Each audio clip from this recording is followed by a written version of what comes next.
Welcome to the Religious Treehouse. I'm Matthew. I'm Jody. And I'm Faith. Faith, who are you? We have a third person on here. What's going on? What? Hello. It was Hi, so good to hi, be Faith. here. Oh, we're so happy to have you. This is Faith. Everyone who's watching, look at Faith. Everyone who's listening, listen to Faith. This is so exciting. Faith is a friend of mine who is working on her Master's of Divinity at Duke University. And she is our resident expert on what we're talking about today. So I'm so happy to have Faith on. I don't know if I'm much of an expert, but I'm something. You're something, all right. Uh, Definitely humble. um, but no, I've known Faith for many a year. So this is Since and preschool. since preschool, Faith does enjoy introducing me as some friend from preschool, which is my favorite way to be introduced, just some guy from preschool. But here we are, and we're talking about the Akedah, Genesis 22, the binding of Isaac, which is one of Faith and I's favorite things to talk about. And I already see Jody having a finger up. Okay, now run that back for me one more time, bro. The Akedah, it means binding in Hmm. Hebrew. So that's how um, Jews generally refer to the story, the Akedah. That's, I love that. Okay, sorry. Continue on. Akedah. So here we are. Jody, before we get into this conversation, do you want to give us a brief summary of Genesis 22? You know I do. Well, as per usual, God loves to put up a test. And God decided to put Abraham to a test. And he said, hey, you know that son I promised you? Kill him. Kill him and sacrifice to me. Kill him now. I dare you. And so Abraham said, bet. And then Abraham took his most trusted servants and he found a hill, a magical mountain where he was going to sacrifice Isaac to God. And then a special messenger came down and said, whoa, bro, stop. At this point, you know, he had Isaac hogtied on top of a pyre, ready to light him up. And he was like, bro, no, there's a sheep behind you. Get that. It's all good. Wrap it up here. Move on. We see you. You believe. We believe in you. We're all good. It's kosher. The end. Yeah. Yeah, yeah.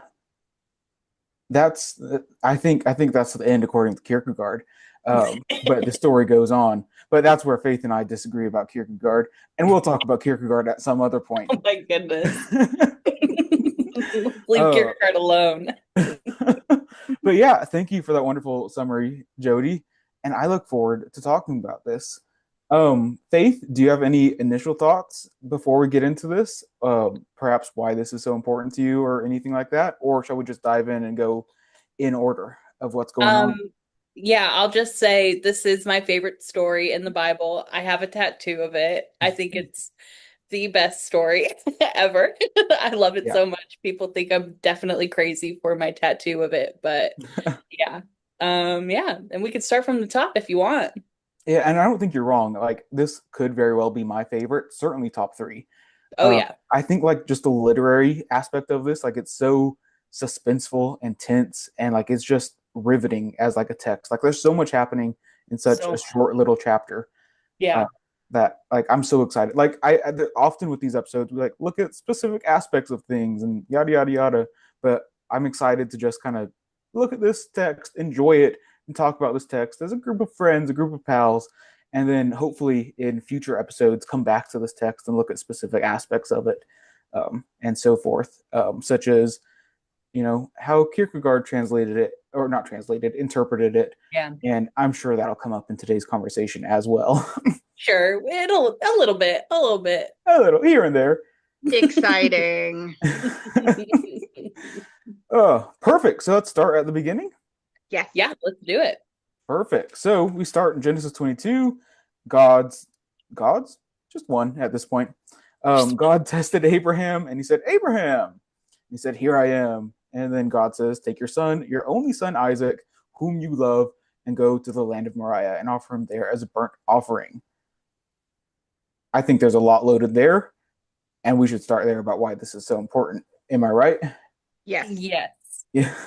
I think we should also point out one of the themes of this chapter is Abraham responding with "Here I am" Mm-hmm. over and over throughout this passage. He repeats that phrase 3 times in this passage, which I just find really interesting. He says it to God, he says it to Isaac, and then he says it again to the angel of the Lord. Ooh, that Yeah. is interesting.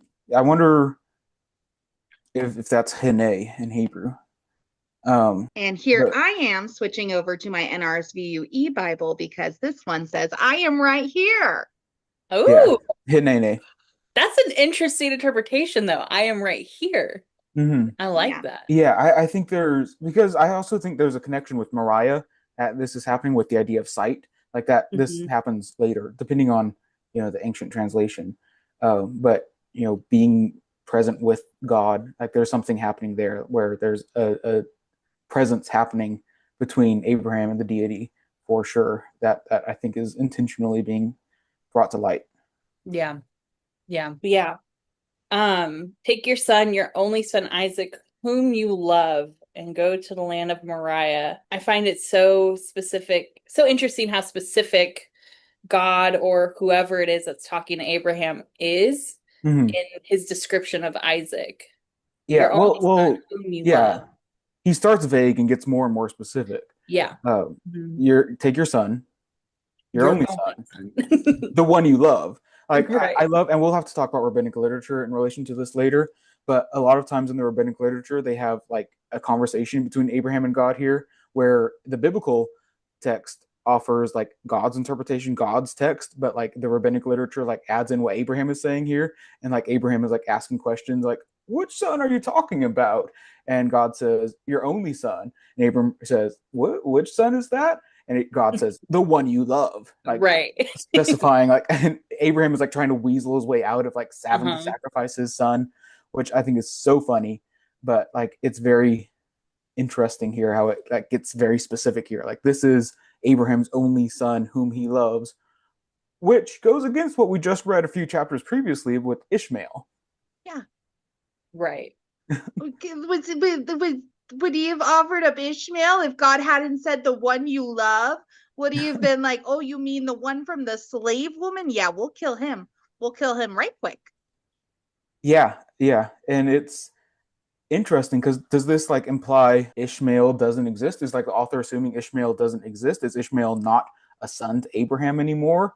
Uh, like how does that relation work? Or are we just completely Right. forgetting about that whole Ishmael narrative and saying no, this is just Isaac. We only care about Isaac now. Also, Isaac being the son Sarah tried so hard to Mm-hmm. have, like just completely disregarding all of Sarah's hopes and dreams and desires and wants, and being like, your beloved wife and Mm-hmm. all of that misfortune and grief she felt because she couldn't bear you a child. You're Mm-hmm. going to roast the one she did have. Yep. Yeah, and then to have the story in like the end of the story, Genesis 23, is just Sarah's death. It's so clear that Abraham is the person we care about this. That no part of this narrative we get Isaac's perspective or Sarah's perspective or anything like that. So what I love about the rabbinic literature, and that's how I've been trained in this. I the way I know this story best is through rabbinic literature. So I sorry Yeah. for going back to that so much. Just like Faith, we'll go back to Kierkegaard all the time when talking about this.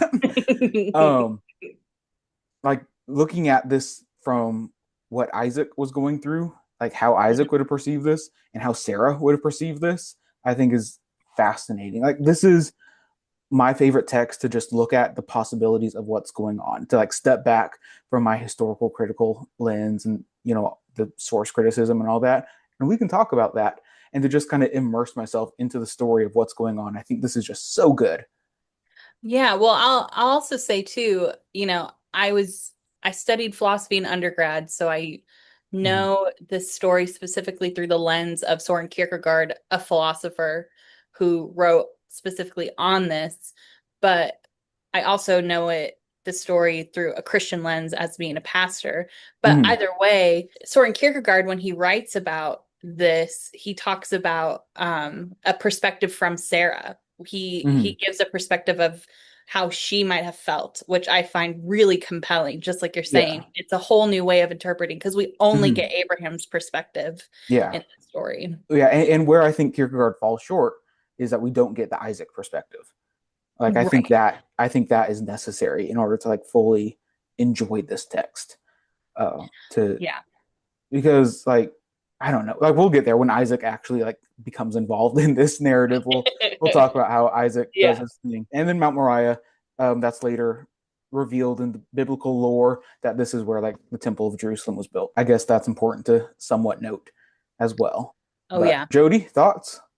I mean, I was going to ask if it was a real mountain, and then you reminded me that that's where they built Jerusalem, and I was like, oh yeah, that's a real mountain. And I have thoughts on the whole Isaac thing, but that has to do with mice and men. But we'll get there when we get there. Love it. Cool. So yeah, we move on. Abraham rose early in the morning because early in the morning, because that's how you show God that you're really mean business, to wake up really early in the morning. And that's why I was baptized at the sunrise service on Easter. I meant business. Sure. It did. Like Abraham was ready for this. He's like, let's go. It's a camping trip. He says, Isaac, we're going camping. And Isaac says, why are we leaving at like 5 a.m.? Isn't it a little early? And Abraham says, we got to go. It's a long road. That's how I interpret this, at least. Yeah. But they get off, they get their donkey. They bring 2 young men with them and Isaac.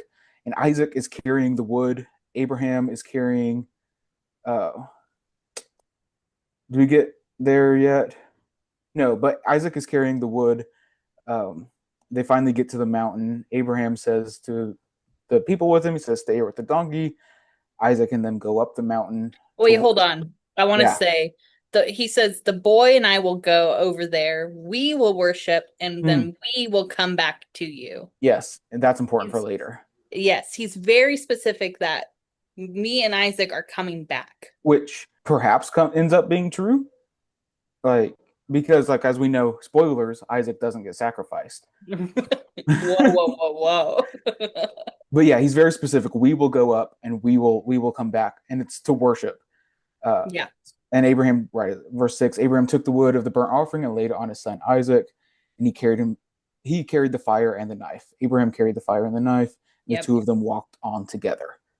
So again, this very interesting idea of Abraham and Isaac walking together, where Isaac doesn't know what's going on, but Abraham does. And it's this like dense emotional idea of like what is going on. It's just so interesting to figure out and to think and put yourself into that perspective. Well, yeah. And I mean, for both of them to be both Abraham or Isaac, I mean, just trying to understand what is being asked as a father, what's being asked of him, and then what's being asked of the son to be the sacrificial object, sacrificial lamb, whatever you want to use in this scenario.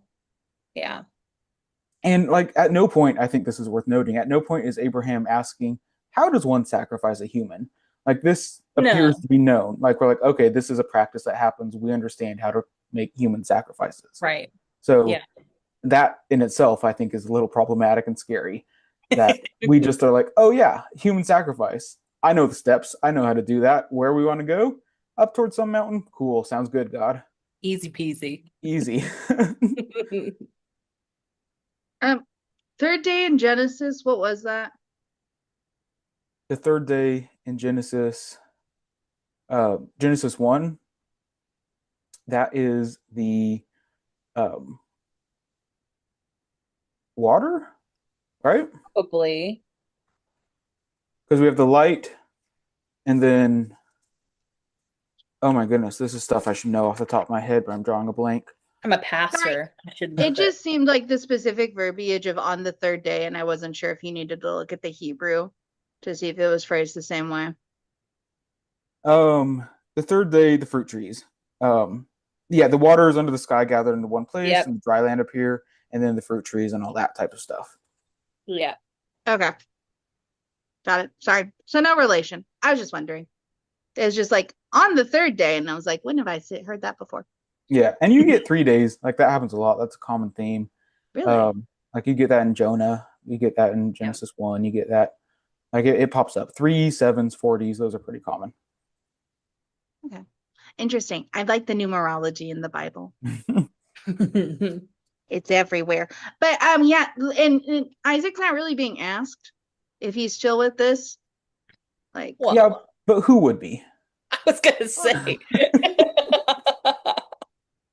But like he even asks, like, where's the lamb? Are we not there yet? He's asking where the lamb is. We're almost there. Yeah. Okay. Yeah. Isaac says, Father. And he said, Here I am. Here I am, as Faith brought up. But where's the lamb for a burnt offering? And Abraham said, God himself will provide the lamb for a burnt offering, my son. And the two of them walked on together. And I think, again, we have that very close familial language of Isaac saying father, Abraham saying my son. Like we're showing this tight knit bond that is making this so rough. And I think it brings up questions. Is Abraham intentionally lying to Isaac? Does Abraham actually think that this will happen? I think there's so many questions that this brings up. I interpreted it as look at the rabbits, Lenny, in Of Mice and Men, and the brother's about to kill Lenny. He's like, just don't even think about it. Just look at the bunnies. Like a sheep will come. A sheep will be there. Or maybe that's him thinking, yeah, my son's not dying. Yeah, I don't know. I don't. The way I see it, both are possibilities. Yeah. Well, and I think not to bring it back to Soren Kierkegaard again, but that's kind of the whole point of like his book, Fear and Trembling, is him trying to understand like what even was his mindset when doing this sacrifice. Like, did he really think that, oh, God is going to redeem this story? God's going to make sure that my son doesn't have to be sacrificed? Or does he actually really think I'm going to have to do this right now? What's his thought process? And that's why I love the book so much, is being able to come up with 5 different or however many scenarios he gives on what Abraham actually thought. Right. Yeah. Because Abraham, like, he and God have like a special relationship, especially after seeing him getting God to go down on the number of good people that had to be in the city for him not to destroy it. I mean, he still destroyed the city. There wasn't enough people. But like that special kind of connection, like, would that be in Abraham's mind to be like, is it just a test? Like, he already made one promise. He's not going back on it. So that is interesting. Maybe I should read the Kierkegaard thing. I highly recommend. Yeah, like I think it's because like Abraham is repeatedly tested here, and this seems to be the final test of what's going on. So, like it's definitely like Abraham definitely has this exalted status. He's the first prophet. He has this special relationship with God. Like there's a reason why he's considered the patriarch of Christianity, Judaism, and Islam. Like Abraham is considered to be this important guy, which I think makes it all the more intense that he's asked to sacrifice his son. Yeah, there's so much happening. Okay. Yeah. But we move on. When they came to the place that God had shown him, Abraham built an altar there and laid the wood in order. Trees. Just want to point that out. Wood, trees. Yeah. Trees. Thought of you often. Yep. He bound his son Isaac and laid him on the altar on top of the wood. This is where we get the name Akedah, because he bound Isaac. Then Abraham reached out his hand and took the knife to kill his son. Let's stop there. Okay. Right? Like, Isaac just said, here, tie my hands. There was no bonking over the head. There was no, shh, hush, my child. Everything will be all right. Mm-hmm. Yeah, and this is where a lot of, I think, rabbinic literature has fun, because they either have Isaac be very silent or very vocal, like depending on what's going on. Like, is Isaac just this passive figure that's doing as he's told, or is he figuring this out, going, whoa, whoa, whoa, I'm being sacrificed. What's going on here? Yeah. And it's just this intense moment of just very slowly going moment by moment through this. Like I don't know when else in the Bible we get this slow movement. Then Abraham reached out his hand and took the knife to kill his son. Like that's so slow. Like we've slowed down the narrative so much. And I think that's just so intense. And we get so much artwork about this that is just so intense. Like this is the pivotal moment that we have in this story. The Abraham reached back with his knife. Yep. And then what happens? Like that's just so intense and it's so vivid and it's such a good image. As Faith would know. as I have it literally tattooed on me. Yeah. This image on forever. Yeah, I mean, the it's so interesting to think about what, like you said, Matt, what was Isaac's reaction to any of this. I mean, you mentioned his potentially him just being so silent in these interpretations of what was happening. And I think a lot about, again, Soren Kierkegaard's like interpretation of this. And he talks about how the person who's writing the story is Johannes the Silentio, John the Silent. And so he's talking about he is so unable to understand and express what is happening in this story as he is trying to interpret what's going on. So even the person who's reading it can't even express the anguish and devastation that's happening in this story. And then you look at the characters themselves who are maybe silenced to the point of because of fear or whatever, anger, anguish, whatever you might want to attribute to it. It's trembling. Just really fascinating. You're trembling. Like whatever you might want to interpret. But yeah, it's just fascinating thinking like what was going through his mind in this moment. Yeah. Yeah. Like this is like we've talked about Esther a lot on this podcast. Like this is the moment where like I see big parallels between this moment and where Esther accuses Haman of like I accuse you, you're the bad guy, because this is the pivotal moment. This is the moment where the artwork, has the image. This is the action. This is the pivotal moment of the story. And it's so good. I also think of Jephthah's daughter at this point, because like we have very similar narratives happening here of the sacrifice of an only child, but in Jephthah's daughter, as it ends with her eventual death and sacrifice, it speeds through that. Jephthah's daughter in the book of Judges is zip, zip, go, go, a couple verses, and we're gone. As opposed to here, where we're going dreadfully slow. Right. The author really makes you sit in it. Yeah, I didn't realize the tempo thing until you guys started talking, because like reading through it, I was like, oh yeah, sure, yeah, 3 days real quick. Oh yeah, let's take a while on the death. Oh no, it's not happening. Okay, moving on. Yeah, that is weird. And that is, yeah, I see where the fear and trembling is. It's just Abraham. It's all Abraham. It's all focused on the father. It's all focused on, there's really like Isaac's more of a prop at this point than anything else, right? Like the only characters at play here are God, Abraham, and the messenger. Right. And a ram. And well, yeah. No, Isaac is very passive. He doesn't, as far as I know, I didn't pay too much attention to this, but now that I'm saying it, Isaac doesn't have very many active actions. Everything happens to him. It's not that Isaac is doing anything. Yeah, Isaac barely speaks, and when he does, it's about the sacrifice itself here. Other than that, he's especially passive, like you're saying. Yeah. And Abraham doesn't like show any concern or like say a prayer for his son or give him a kiss on the head. Damn, something.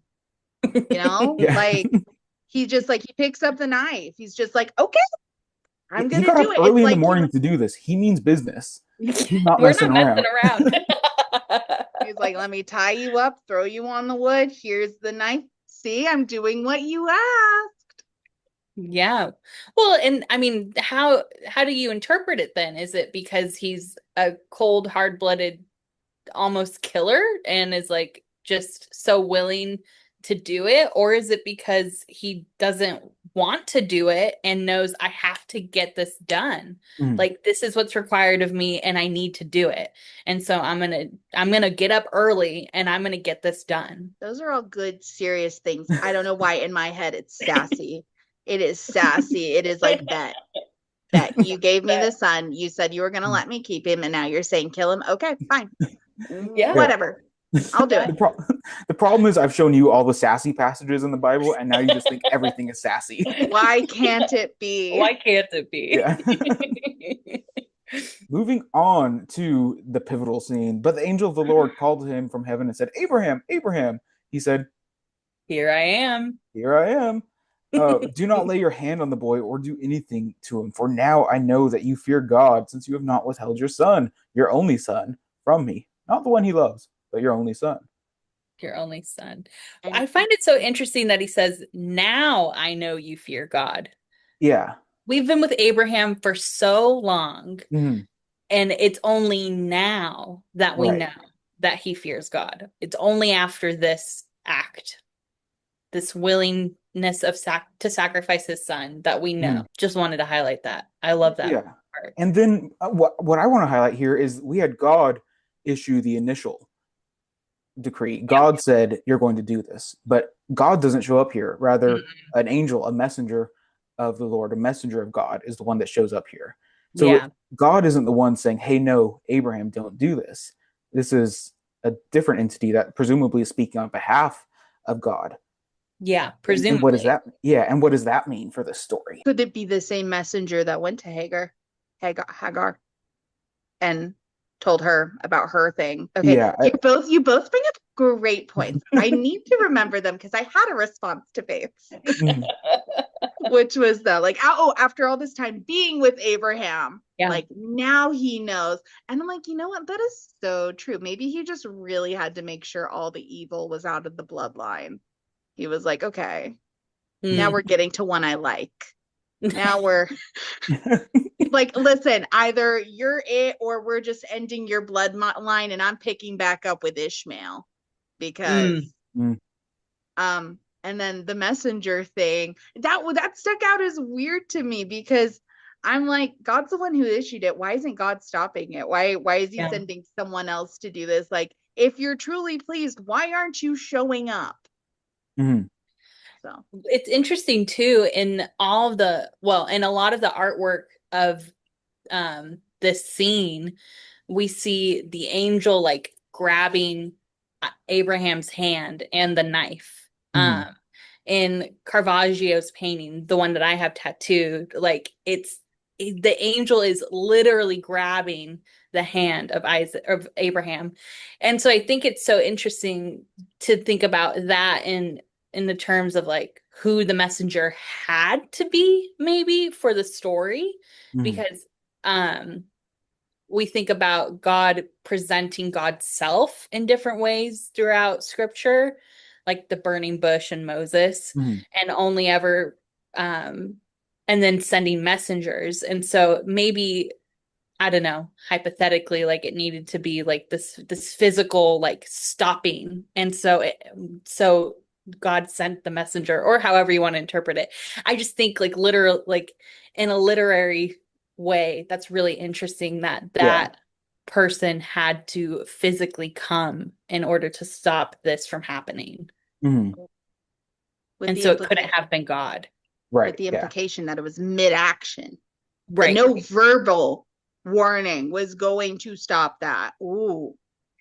Right. Oh, that is troubling. It had to be then an angel. It couldn't have been God just saying, hey, whoa, whoa, whoa, cut it out. It had to be. Just kidding. Yeah. Right. JK.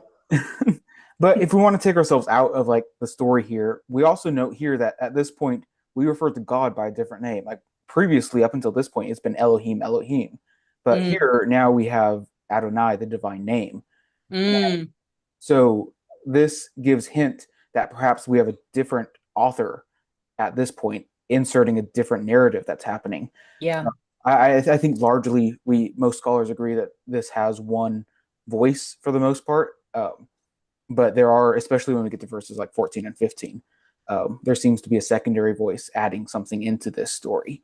So that, taking away from, unimmersing ourselves into the story, there could also be some source critical things happening here that is adding to the confusion, adding to the chaos, and adding to the depth of this. Yeah. It would be crazy. A different timeline, a different version where he does kill Isaac and the promise to Ishmael carries out. That'd be wild. Sorry. Well, and they're perhaps is evidence of that in this story here, and we'll get to this. I think it's in verse 18 or something. But only Abraham descends the mountain. Like, we don't get Isaac coming down the mountain. Yeah, they don't name Isaac. Yeah. Yeah. So I think, and there is rabbinic literature that does have Abraham completing the sacrifice. So, like, to say it's completely out of the question that the sacrifice did occur, like, it's possible. There are some narratives. There is a potential timeline where Abraham did sacrifice Isaac. That's exciting. That's Faith would have a different tattoo. I would have a very different tattoo. Faith's tattoo would be like 2 seconds later. And it would just Oh man. But yeah, so like we'll talk about that later at some other point, I'm sure.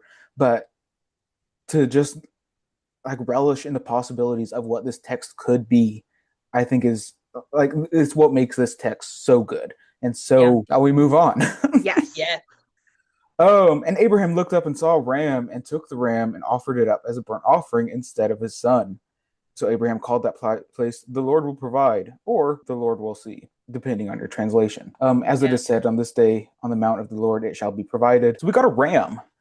And Abraham said, "This is good enough." At no point did the angel say sacrifice a ram instead. We're just sacrificing a ram for funsies. Yeah, that's nearby. Yeah. Maybe it's like a thank you for not making me kill my son. Perhaps. Yeah. He also said earlier, the Lord will provide sheep. Right. Yeah. So is this Abraham, is this fulfilling, whatever that means, what Abraham had said? I don't know. But there's something happening here. And there's significance to the ram too in like rabbinic literature. It's just not coming to my head right now about why. Yeah. But there's a lot happening with the ram. Well, again, it's another male animal, so lots of penis. Oh. Sure. There we go. Matthew got a text from me earlier already Yeah. about another Abraham thing where his thigh was being cupped, and I had to ask. I was like, it's saying that they're cupping the thing that gives him the power to have children. I don't think it's his thigh. And Matthew was like, no. There's a lot of euphemisms in the Bible. There sure are. Sure. Feet usually aren't feet. No, thank you. No, thank you. The more you know. Yeah, but luckily there are no feet in this story. Thank goodness. Amen. I think the Lord will provide, or the Lord will see. That's often written as Jehovah Jireh, which I don't know, like 5 years ago, a lot of Christians were like, this is going to be what we're going to call God now. This is this is it. Do you remember that? Like, was that 5 years ago? Maybe it's still less. it's still like the way, like, I mean, there's music, like popular Christian music, like that's how they refer to God now. It's really funny. It's fun. I like it. Yeah. I don't know if anyone really understands why they're saying it, but it's just this, it's popped up and they're like, Jehovah Jireh. Okay. Have you seen this, Jodie? No? Absolutely not. Absolutely not. In my brain, I was going through different ones. I was like, well, I like Hosanna. That's my favorite. Hosanna. Hosanna, Hosanna. We're singing two different songs. Is there significance in an offering being burnt? Or just did that mean cooked? So anciently, it was thought, if you remember Percy Jackson, yes. I'm sure that's something you read. Similar ideas there in Percy Jackson. It kind of goes up to the gods so that the gods could smell the offering. So that's generally how it was conceived back in the biblical times, back in the way back then. So you offer up something that smells pleasing to the gods. Okay. And it's the smoke that goes up as the offering, kind of. Yeah, that's that's generally how it's thought of. Like, there's always exceptions to the rule, but that's for the most part how it's thought of. Wow, Kierkegaard and Percy Jackson in this episode. What range? We got big range. Okay, so on the mount of the Lord it shall be provided. So we're just like, this is cementing that this is Lord blessed land, right? Yeah, we're saying, cool, this is chill. We like this. 2 thumbs up. Good things happened here. Good things happened here. But it seems like they're making a claim like on the mount of the Lord, like on this mountain, on this specific ground, Hmm. it shall be provided. Is that something? Because like they built Jerusalem there. Yeah, according to Chronicles. No, I think what we're doing, because it's very common in the Torah to like set important pieces of land as important. Like this is why this land is important, and to have something such as Jerusalem be as important as it is, to have some preceding events to make it even more important is better. So we get events such as this. Moving Yes. forward, Yeah, the let's angel do of the it. Lord called to Abraham a second time. We get the angel's second speech. Uh, and he said, by myself I have sworn, says the Lord, because you have done this and have not withhold your son, your only son. I will indeed bless you, and I will make your offspring as numerous as the stars of heaven. And we get this, reiteration of what's been promised previously, Mhm. that Abraham will, have lots and lots of children, as plentiful as the sun, because you have obeyed my voice. So this, Ah, we think, I think this is fairly clear evidence of a secondary author kind of reiterating what's going on, saying, hey, remember this, don't forget this. This is the point of what's happening. I just don't know why we keep dismissing Ishmael. Why must we write Ishmael out of the books? Yeah, we don't like Ishmael. That's that's something we learned from the Bible. Ishmael, not a fan of his. Poor Ishmael. It's not his fault. Sarah started it. Sarah started it. Okay, so make you as many offspring as numerous as the stars of heaven, and yeah, reiterating this big promise that he was just about to take away like 5 minutes ago. Yeah. Yeah. And then we Hmm. end. So Abraham returned to his young men, and they arose and went together to Beersheba, and Abraham lived at Beersheba.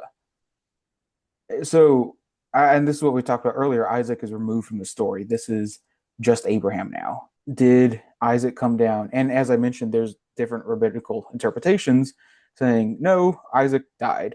That was not very common. Oftentimes, when Isaac died, he gets resurrected. We'll talk about that at some point.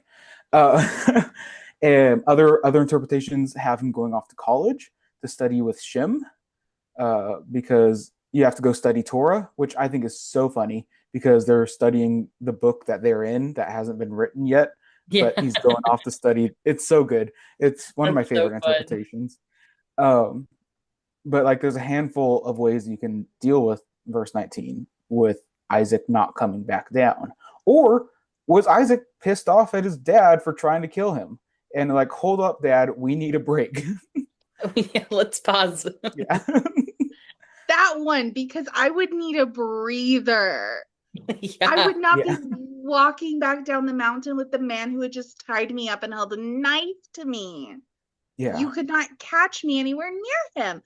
Be like, father? I think not. Sperm donor, maybe. But Yeah. goodness. Yeah. One of my favorite Soren Kierkegaard in the beginning of the book gives a like don't laugh at me. He No. gives a one of the stories he gives about like ways to interpret what happened is he talks about how Abraham decides to pretend to go crazy in order to help alleviate the pain that Isaac is feeling, because he's like it's better for him to think that I'm crazy than for him to think that I in the right state of mind would do this. Mm-hmm. And that also begs the question of what does it mean to have the patriarch of these religions be so willing to kill his son? Like, Mm. to commit murder at this, familial extent. Does that what did like I think this opens up the possibility that Abraham failed the test. That Mm. that there's a possibility that by going to kill Isaac, he failed the test and he had to be stopped by the angel. And that was him Yeah. failing the test. Like, I think that is a possibility that has been, historically been interpreted as a possibility. Like, did Abraham fail the test? Yeah. I like that. Was Abraham supposed to say no to God? I like that. Yeah. I remember when when Fear and Trembling was being taught to me, my professor said I would say no. Like there's just no way I would be able to do it. And at the time it felt like that was like a moral failing statement to make. Like it felt like she was saying I would say no and would fail at this.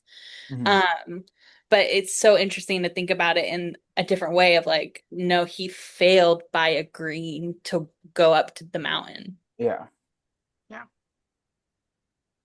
Shouldn't have packed that donkey up. Shouldn't Nope. have gotten up there.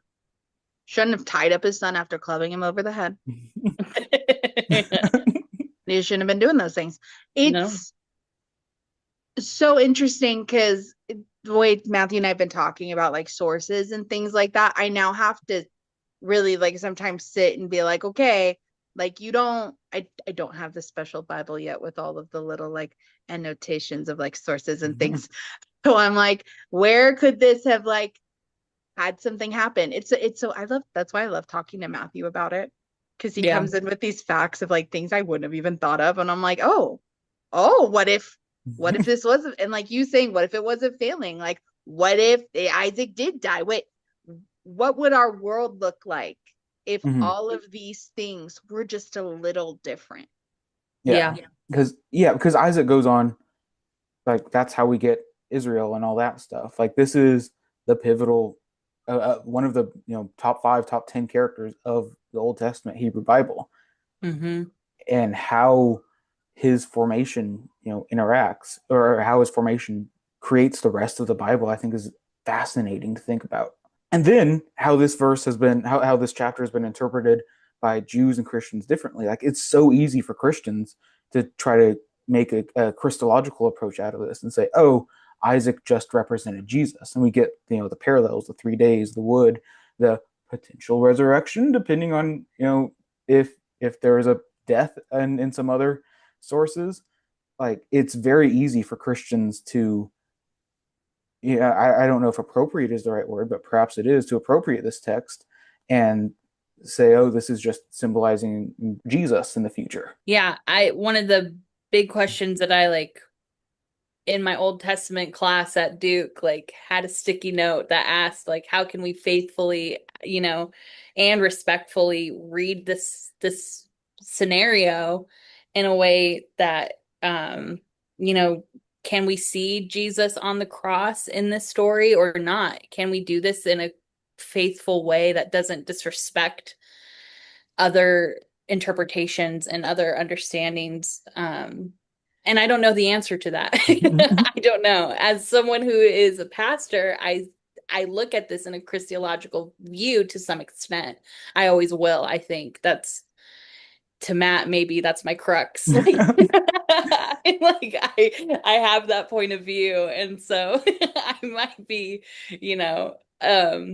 might be failing a little bit in Matt's POV, but I still think like it's a really interesting parallel that you can't deny is at least there for you to decide whether or not you want to investigate it. Like it's important enough to like look at the very least, whether or not you're going to take it seriously. Yeah, and I agree it's important enough to look at. Yeah. Like we agree there, but I think it's important to look at it when we're in the New Testament and looking back at this instead of looking at this and looking forward to the New Testament. I think that's when people really start to mess up.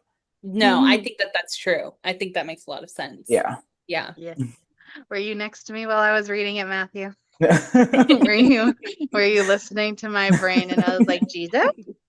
Yeah. Is that you? And then I was like, no. This happened first. They had this before that. Because there's so many parts of the Old Testament that have been so popularized in Christian culture and Christianity that it's so hard, if you've grown up in Christianity to any extent, it's so hard to look at these verses, these chapters, as anything other than Christological in some extent. Right. Like you can't look at the suffering servant in Isaiah without thinking about Jesus if you've grown up in Christianity in any sense, even though, there's really no reason to think about that other than what we've been, programmed to think in Christian settings. So I think this is another one of those places where it's so ingrained that this perhaps is looking forward towards Jesus, that it's hard to distance ourselves from that. But as I always say, we should we should take the text for what it is, not for what we want it to be. Yeah. But it is hard, man, because I was sitting there the entire time and I was like, and Abraham had so much faith in God, and Isaac had so much faith in Abraham that everything was going to be all right. And we all need to have faith, especially in our leaders, because they're the closest to God.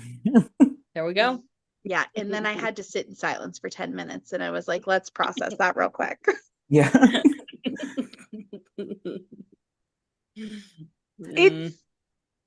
Okay, so Kierkegaard, like, you guys said I was gonna have to referee. Where was the fight?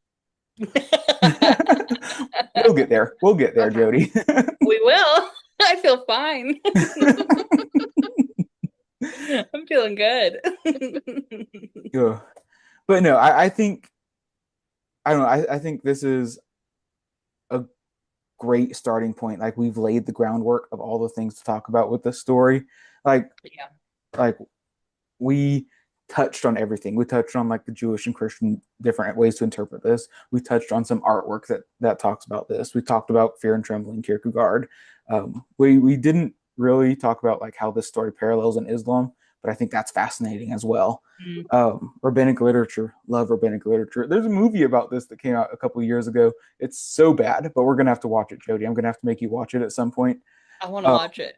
But Okay. I mean, like, we can talk about child sacrifice in ancient settings, and I don't know. There's so much that we can do with this, and I'm so excited to come back to this in future episodes.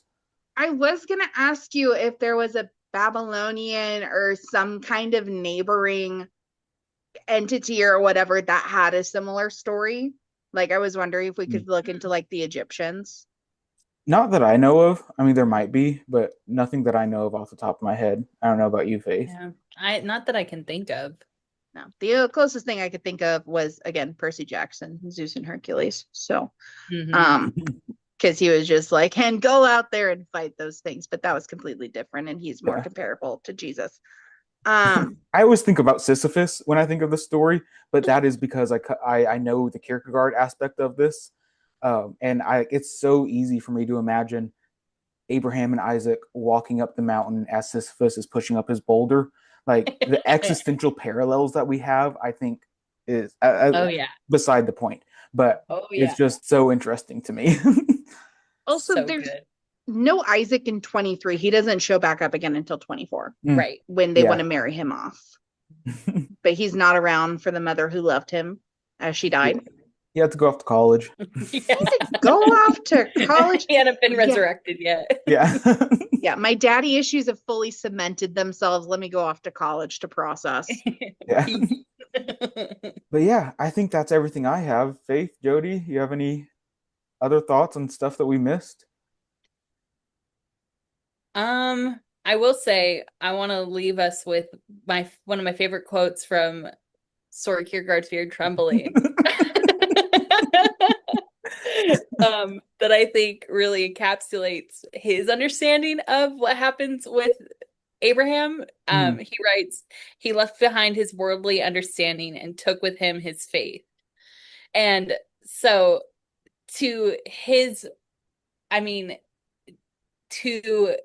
Soren Kierkegaard, Johannes of Silentio's understanding at the very end of this, no matter what, God was going to redeem the situation. God was going, even if he had to kill him, God was going to resurrect that guy. Like, God was going to fix it no matter what. And so, like, it's such an interesting story to think about from his perspective, from the perspective of Abraham, when you think of, like, what did he actually think was going to happen up there?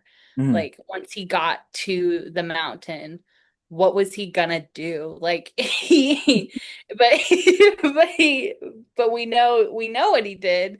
And the only way that Soren Kierkegaard's able to really deal with it is by saying, well, he knew that it was going to be redeemed. And I find that to be really compelling, and to be a compelling way to live out faith in whatever way someone might want to live out their own personal faith in whatever religion or belief that they have.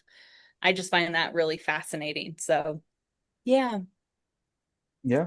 Well, thank you so much for joining us, Faith. Thanks for having me. Thank you for coming So in. fun. Is there anything that you would like to plug and say, hey, to our very many listeners, other than yourself, and say, hey, check out Faith's project that she's working on? Yeah, I am a co-host on a podcast called The Garden Podcast. It is hosted by my church, San Diego United Methodist Church in Encinitas, California. So if you're ever in the San Diego area, come say hey and listen to our podcast. Yeah, that's You know, it. you had a great podcast with Peter Enns a few months ago that I thought Yeah. was so good. We've had Peter Enns, Tom Ord, we've had Rob Bell. We've had so many great people on, so it's been real fun. Not Perfect. Rob. Yeah, Robbie Boy was there with us. It's exciting. Very fun. But yeah, Awesome. Well, thank you all for listening. Thank you, Faith, for joining us. thank If you you. have any comments or questions or critiques, please reach out to us on social media. You know, we're on TikTok, Instagram, Blue Sky, Facebook, YouTube. Listen to us on YouTube. We're having fun on YouTube. You can look at us on YouTube and Oh, yeah. email. You can email us at thereligioustreehouse@gmail.com. But yeah, thank you all for listening. This has been such a good conversation. Just don't critique anything I said. I don't know what I'm talking about. Good. Thank you for ending with that. So we know, don't critique anything Faith says. This whole time, we didn't know what we were talking about. We had no clue. Nope. All right. Bye, all. Bye. Bye. Ugh. Well, I don't know what we'll focus on next, Kierkegaard or the fact that there's just so many daddy issues in this. So many daddy So many. issues.